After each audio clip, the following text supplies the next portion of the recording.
In the last lecture, we have seen how to calculate the analytic function when the real part is given. Okay, so we have calculated the analytic function if the real part is given by using the Milne-Thompson method. Okay, now in this lecture, we'll calculate the analytic function if the imaginary part is given. Okay, so we have to see what are the differences, how we are able to apply the Milne-Thompson method to find the analytic function when its imaginary part is given. Real part already we have done. So let us try some examples based on the imaginary part.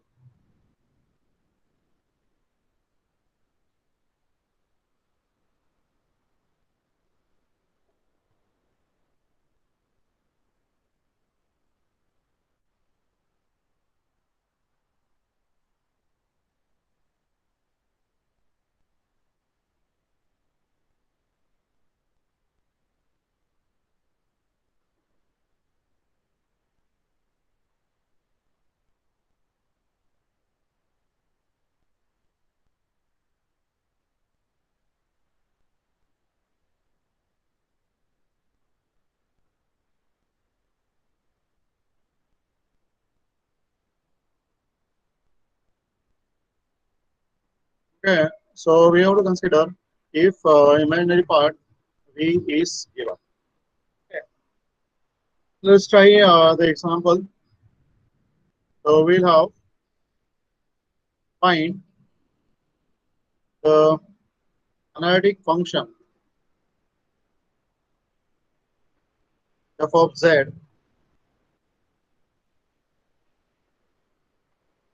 whose imaginary part is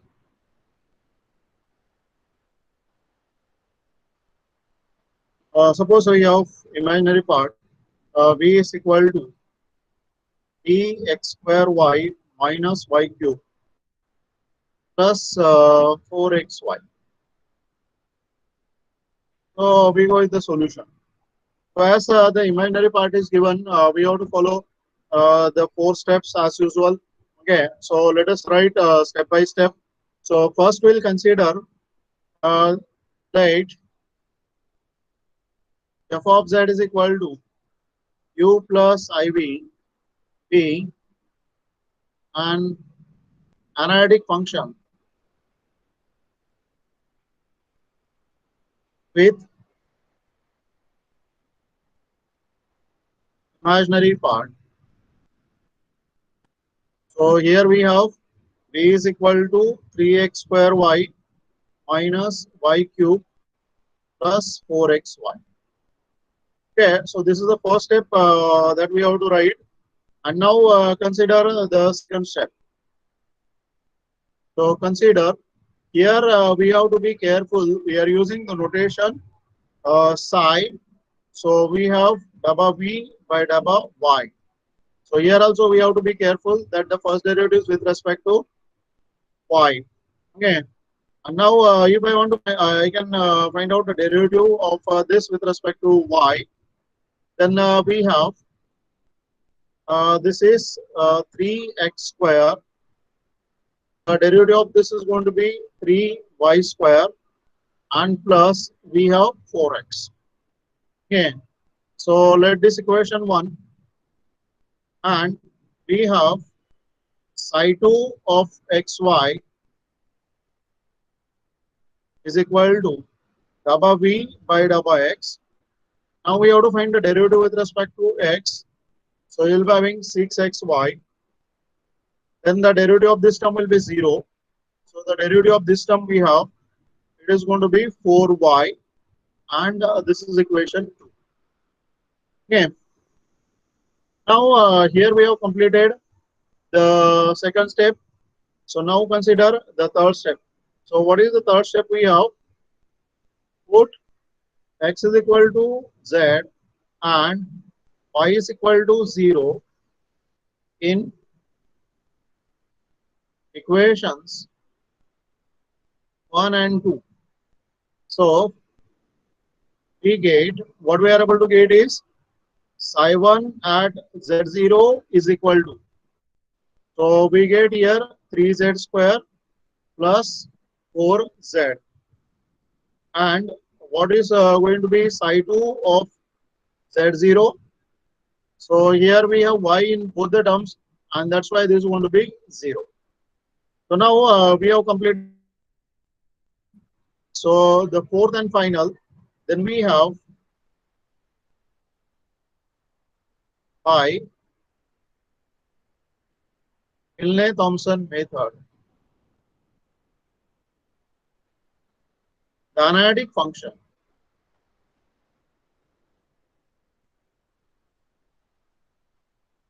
f of z is given as, so please be careful for the formula. F of z is equal to integration psi1 of z0 dz plus I integration psi2 of z0 dz plus c. What this c is here, where c is constant of integration.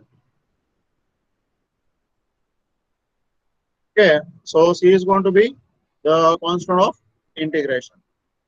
Okay, now write down what we have. F of z is equal to, so we got here 3z square plus 4z dz plus I integral 0 dz plus c. So we have here psi2 is equal to 0, and that's why we can write this as integral 3z square plus 4z dz plus c. So how the integration of this? Now we'll have, this is 3z cube by 3 plus 4z square by 2 and plus c. So we can write z cube plus 2z square plus c. And hence we get here f of z is equal to z cube plus 2z square plus c. Okay. So what we got here, got the analytic function with imaginary given part, given imaginary part. So this is the required analytic.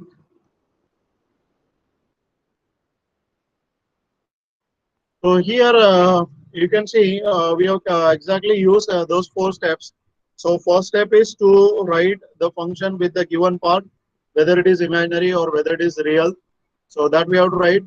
In second step, we have to calculate the first order derivatives. Okay, as if it is real part, then we use phi. For imaginary part, we use psi. So this is what you'll be having, psi. Okay. Then we use psi1 and psi2, and then after finding psi1 and psi2, we replace x by z and y by 0 to get psi1 at z0 and psi2 at z0. Then after that, we the fourth and final step, we use the Milne-Thompson method. The analytic function we can write using the Milne-Thompson method. Please write the formula first so that you will not miss any term. Okay, so write the formula properly and then go for evaluation. Don't be in hurry. Okay, so write the formula properly, write the terms properly, and then go for evaluation. So evaluation is easy. Okay, but if you will not write the proper term, then it will be a problem. Otherwise, this is very easy. Easily you can do it. Easily you can find the analytic function when the imaginary part is given. So, do you have any doubt in this example or any step that you are not able to get? Okay, that's great. So you don't have any doubt. Good. So let's have the another example.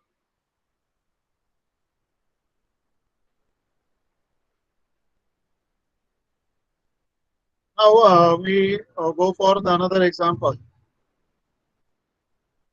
Obtain the analytic function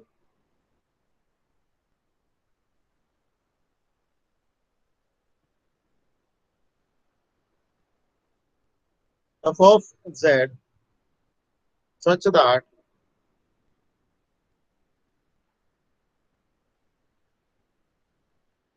e is equal to.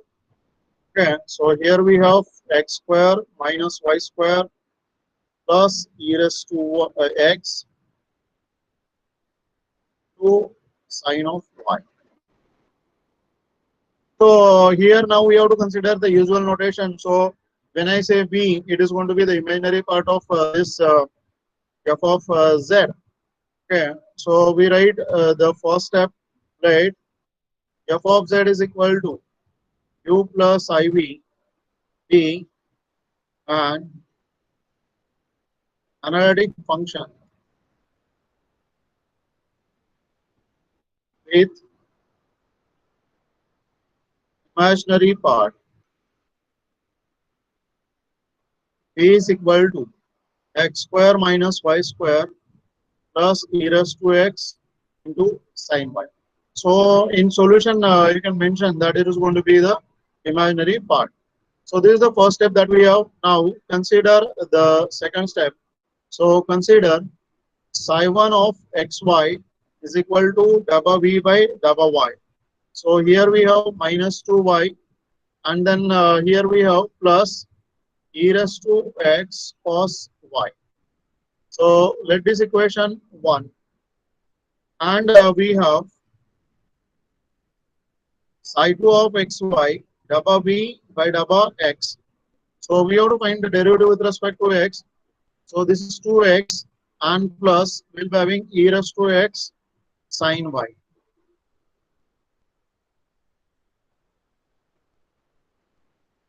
Okay, so this is equation 2. Now here we have completed the second step. So now we have to consider the third one.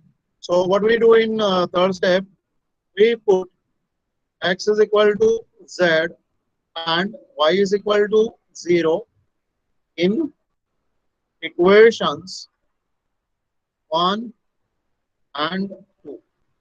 And after that, we get. So what we'll get if I put x is equal to z and y is equal to 0 here. So we'll get psi1 of z0. Okay, so y is 0, so this term will go 0. Cos of 0 is 1, so this term is going to be e raised to z. And what will have psi2 of z0. So here y is going to be 0, x is going to be z. So here we get this is 2z and sine 0 0. So that's why this is going to be 0. So we got psi1, we got psi2, and hence the final step we are able to write. So what we have in final step or the fourth step by Milne-Thompson method.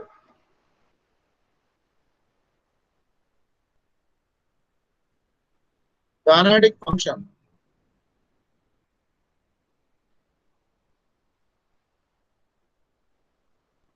f of z is given as. So what is the formula? F of z is equal to integration psi1 of z0 dz plus I integration psi2 of z0 dz plus c. So what we can have is where c is the constant of integration.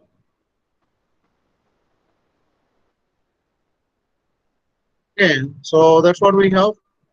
And now use this value of psi1 and psi2 and we have to evaluate. So what we get here, f of z is equal to, so if I use the value of psi1, it is e raised to z dz plus I integration of the value of psi2 2z dz and plus c. So we know the integration of e raised to z is e raised to z, then I, this is 2z square by 2 and plus c. Okay, so now simplify this. So what we can have is e raised to z plus z square plus c. So we got here f of z is equal to e raised to z plus I z square and plus c. So this is going to be the complex function which is analytic with the given imaginary part. So we can say is the required analytic. Okay, so this way we are able to get the analytic function using the given imaginary part. Okay.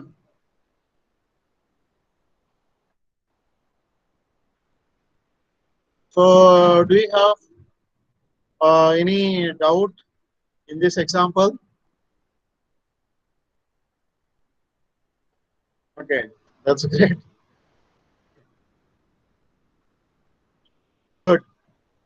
Okay, so if you don't have any doubt, let's go for the another example.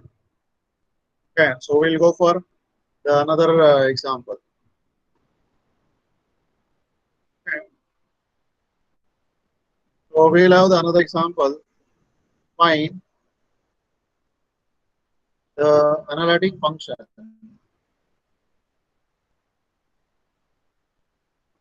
f of z whose imaginary part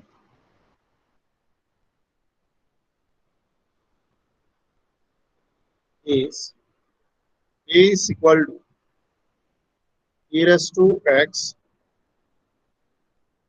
sin y plus y cos y.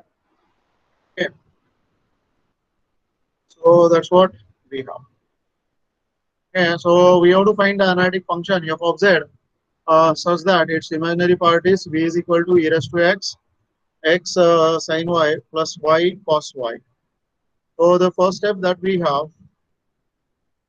that f of z is equal to u plus iv t and analytic function with imaginary part is equal to e raised to x sin y plus y cos y. So this is the first step that we have, and now the second step, we consider the first order partial derivative of this. So we'll be having psi1 of xy is equal to delta v by delta y. So first we have to find out the derivative of this term with respect to y. So e raised to x is going to be constant. So e raised to x remains as it is. X is a constant. So the derivative of sin y is going to be cos y. We are finding the derivative with respect to y only. So that's why we have to treat x as a constant. Now plus. So here you have to go with u into v rule. So I'll be having cos y and minus y sin y. So first I have taken the derivative of y, that is going to be 1. So cos y remains as it is. Then plus this y remains as it is. The derivative of cosine is going to be minus sine. So we got this. Let this equation 1. And now what we have? We have psi2 of xy is equal to delta v by delta x. Okay. And then what is the term we'll be having here? So we have to find the derivative with respect to x now. So this is the function of x and this is also function of x. So what we know is, we have the formula. So what is the formula we have? Derivative of e raised to x into f of x is equal to e raised to x f of x plus the derivative of f of x. So that's what we have. So this formula we are able to use, and then we are able to calculate this derivative. So e raised to x remains as it is. This entire function remains as it is. So we have x into sine y plus y cos y, and now plus the derivative of this term. So which is going to be sine y only. So this equation. So here we got the first order derivative with respect to y and the first order derivative with respect to x. So here we have completed the second step. And now we have to consider the third step. So what we have the third step, put x is equal to z and y is equal to 0, we get in in equations 1 and 2. So we get here, what we'll get is, see, psi1 of z0 is equal to. So this time I'll be having e raised to z. This is z. Cos 0 is going to be 1. So I'll be having plus 1. And what do you have? Psi 2 of z0. So here we have sine term, that will be 0. Here we have y term, that will be 0. So overall this term will be 0. Now we know what is the value of psi 1 at z0. We know what is the value of psi 2 at z0. So we are able to write or we are able to find the analytic function using Milne-Thompson method. So what we can write is, by Milne-Thompson method, the analytic function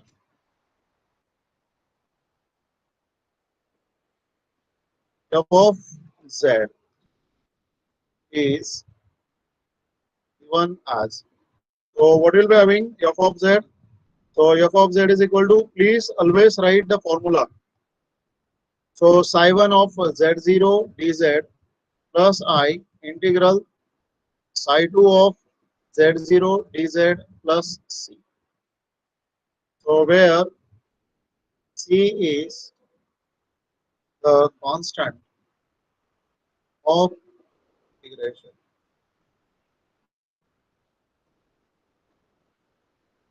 Okay. And now put up the value of psi1 and psi2 in this formula, get the analytic function. So we have f of z is equal to integration e raised to z into z plus 1 dz plus I. This is 0 dz and plus. So here you can see this we can write as z plus 1 into e raised to z dz plus c. So here we have two functions. Okay, so one is going to be the z plus 1 and the other is e raised to z.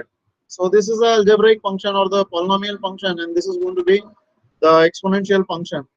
And hence what we can do is we can find this integral by using u into v rule. So we can have the generalized by parts rule. So we write using generalized by parts rule we get. Okay, so what we'll get here, f of z is equal to, so this z plus 1 remains as it is, the integration of e raised to z minus the derivative of this is 1, and again the integration of e raised to z plus the derivative of this will be 0. So we stop here and then we simplify this. So what we'll get is e raised to z I can have common from both the terms, and I'll be having z plus 1 minus 1 plus c.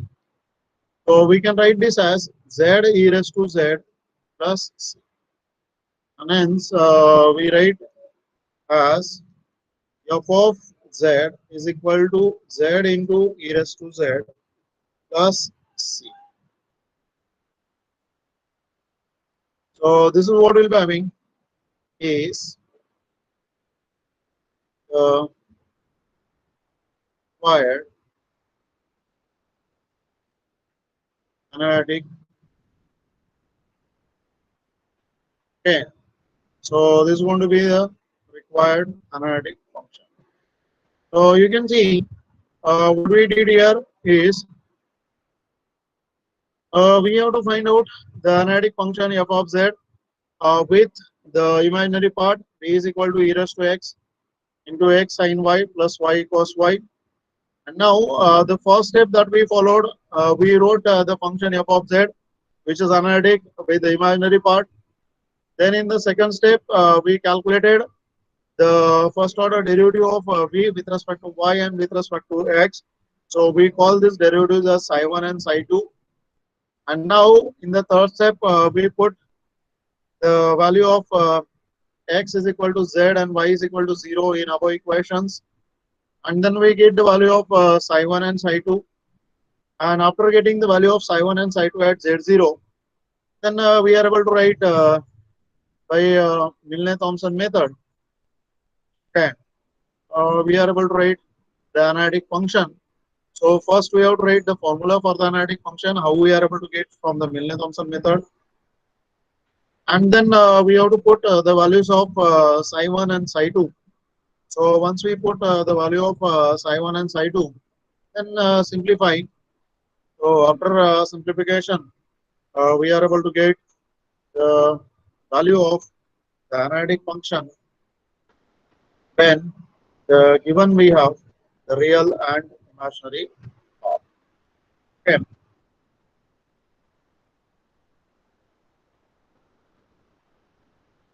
So here we have solved some examples based on the imaginary part. Okay. So we have any doubt or any question up to 8 for this?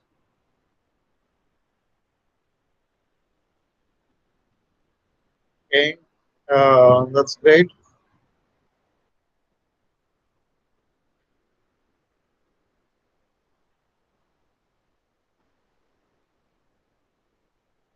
That's good.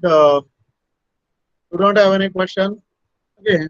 So what we have to do is we just have to follow that four step. Either it is a real part or it is imaginary part. That doesn't matter. We are able to get it easily. Okay. So no problem. Let's have some more examples. Okay. So we'll have some more examples now.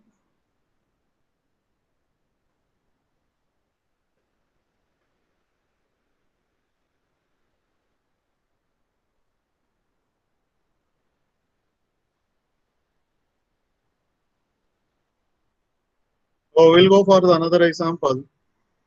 Find the analytic function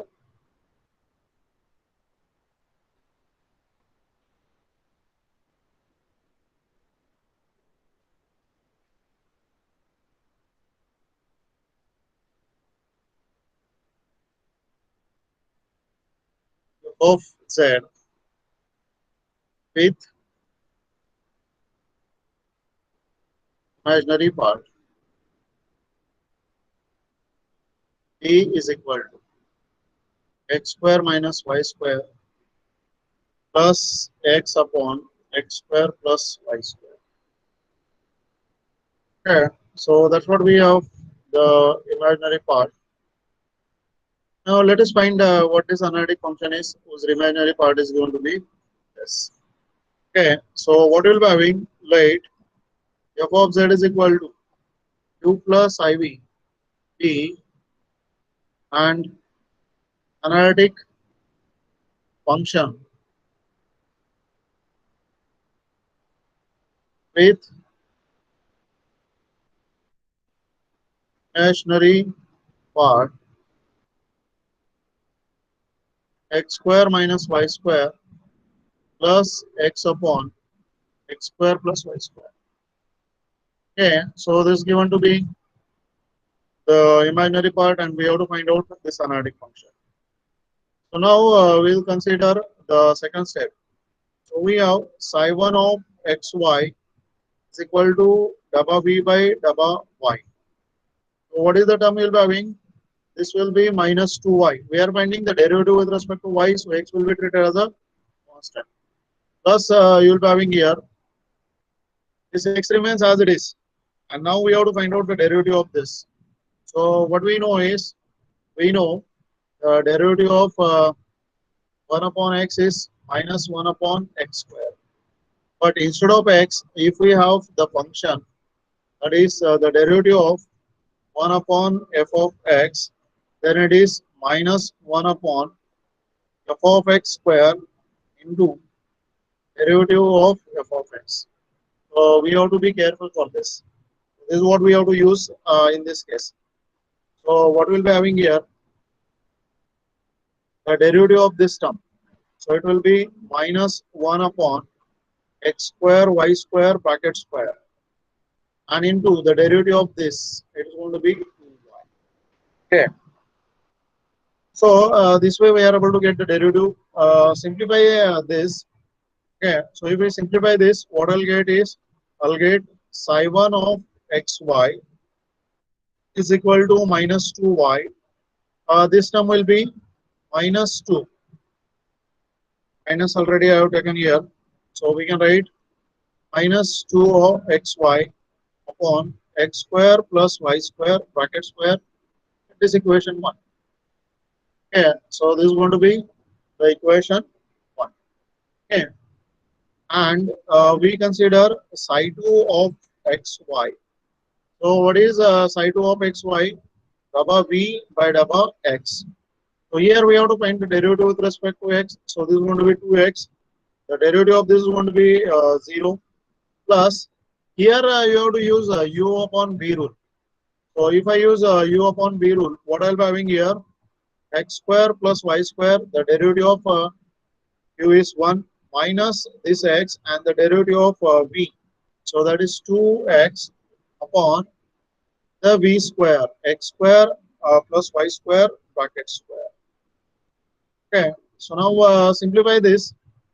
So we can have psi 2 of xy is equal to, this is 2x plus, this term you can see, we'll have x square plus y square minus 2x square on x square plus y square bracket square.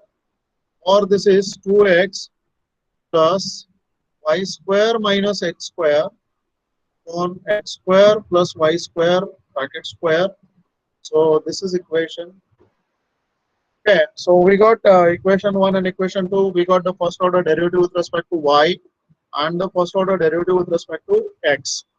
Okay, and now after getting this, what we do is we go for the third step. So what is the third step we have? We put x is equal to z and y is equal to 0. Equations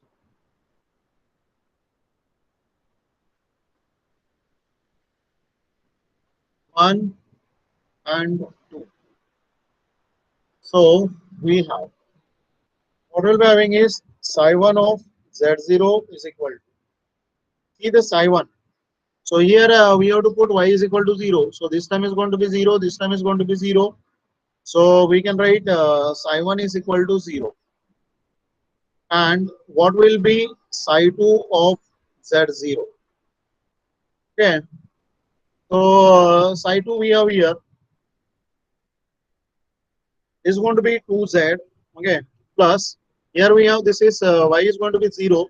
So we have minus z square.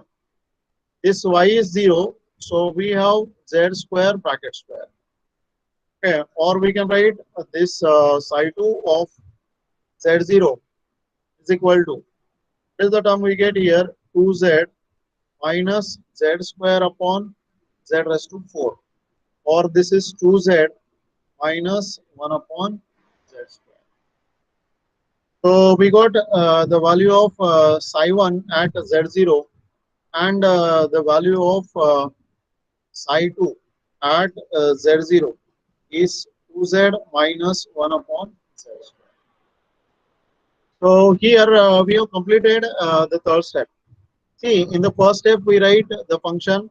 In the second step we calculate the first order partial derivatives with respect to y and x in case of imaginary part. And then in the third step, what we do is we write the function psi1 and psi2 at z equal z and 0. Okay, so we replace x by z and we replace y by 0. Now the final stage. So what we can write is by Milne-Thompson method. Okay, the analytic function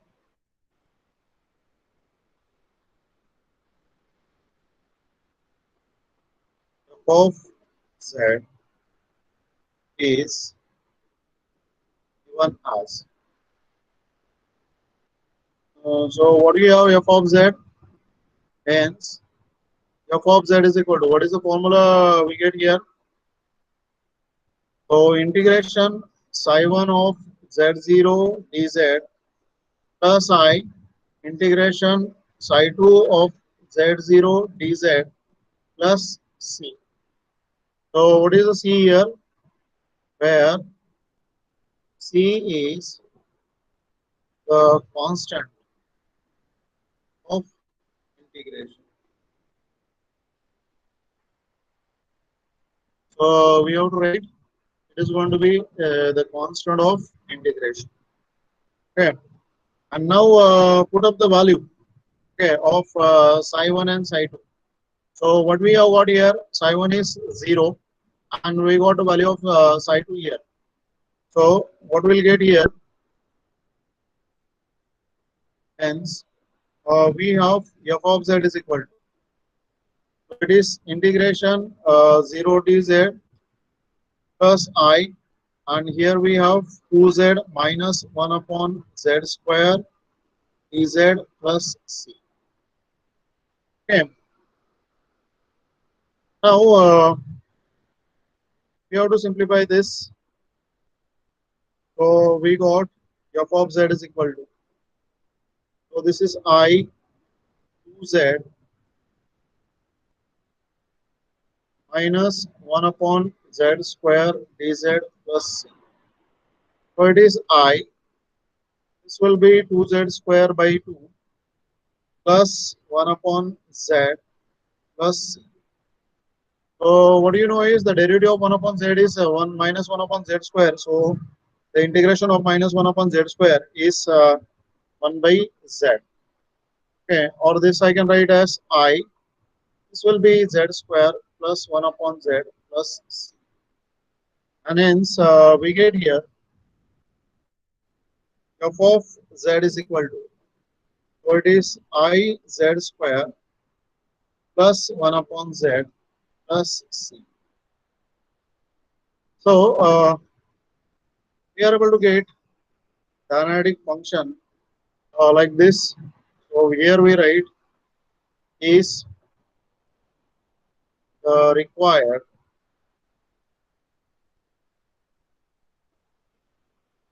analytic. So this is going to be the required analytic.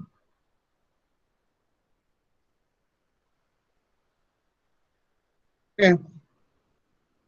Now we'll see the another example.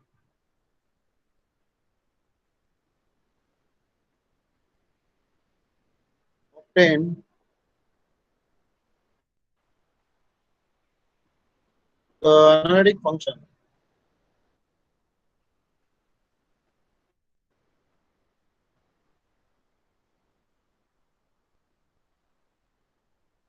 f of z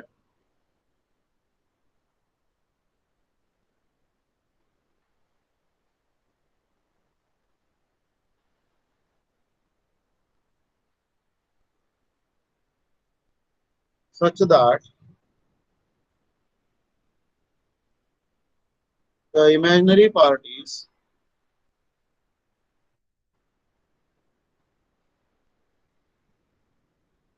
okay. So what is the imaginary part we have? V is equal to log of x square plus y square plus x minus 2y. Okay. So suppose this is going to be the imaginary part, and now we have to find out the analytic function. So we go with the solution. Right. F of z is equal to u plus iv b and analytic function with imaginary part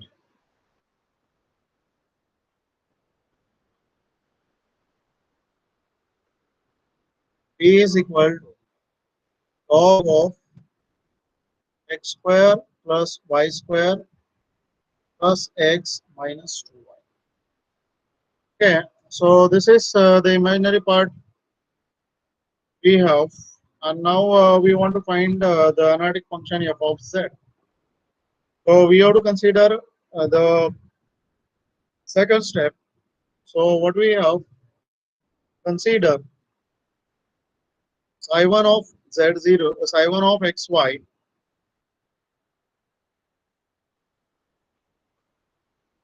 is equal to dabba b by dabba y. So the derivative of this term will be 2y upon x square y square plus the derivative of this term is going to be 0 and this is going to be minus 2. So I can write here psi1 of xy is equal to 2y upon x square plus y square minus 2. Let this equation 1. And what we have, psi2 of xy is equal to dabba b by dabba x. So we have to find out the derivative of this. So the derivative will be 2x upon x square plus y square plus 1. So here you get psi2 of xy is equal to 2x upon x square plus y square plus 1. Let this equation 2. So here we have completed the second step. We have calculated the first order derivative of v with respect to y and the first order derivative of v with respect to x. Okay, so we got here psi1 and psi2. Now we have to consider the third step. So what we do in third step, put x is equal to z and y is equal to 0 in equations 1 and 2 we have. Okay, so what we'll get is if I put x is equal to z and y is equal to 0. So we have y1 psi1 of z0 is equal to, so psi1 of z0 is equal to, this term will be 0, this will be minus 2. And what will be having psi2 of z0? So psi2 of z0 will be 2z upon z square plus 1, or we can write 2 by z plus 1. So here we get psi2 of z0 is 2 by z plus 1. So you got psi1, you got psi2, and hence we are able to apply the next step. So the third step is completed. So let's go for next and final step.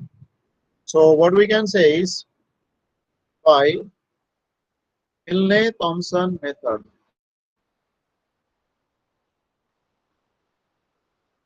Okay. The analytic function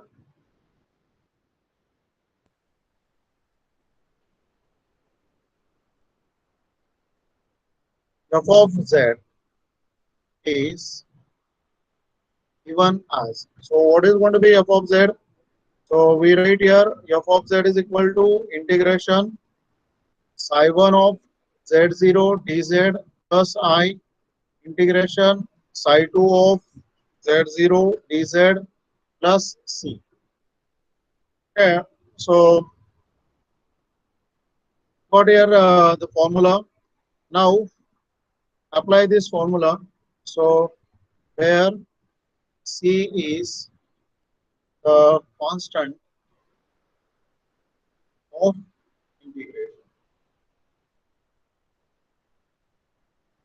Okay, so we got here c is going to be the constant of integration, and hence what we have f of z is equal to. So we can see what is the value of psi 1. Psi 1 is minus 2. So it is going to be minus 2 dz plus I, the integration of psi 2. So it is 2 by z plus 1 dz plus c. Okay, so here we have minus 2z plus I. This is 2 log of z plus z dz. We have integrated now. Okay, so plus c. Okay, and if we simplify this, what we can have is see, this is minus 2z plus 2iz log of z plus iz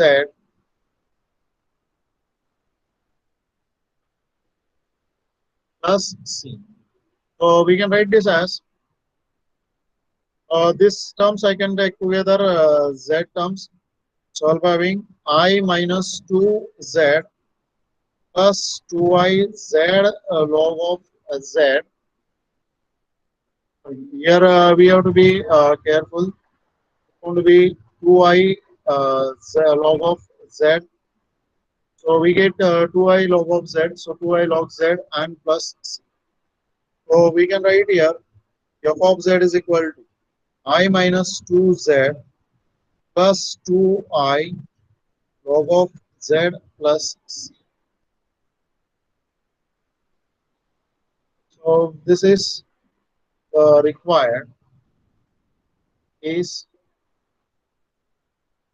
required analytic function.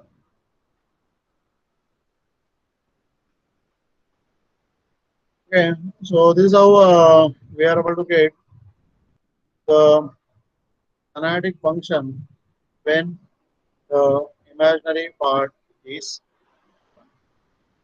So here you can see we are following the same 4 step. First step writing the function, second step finding the first order derivative, third step putting x is equal to z and y is equal to 0, and the fourth step finding the function by using the Milne-Thompson. Okay, so those are the 4 steps that we need to follow to find the analytic function. Then we know the real or imaginary part of the given function. So, do you have any doubt in this example what we have solved?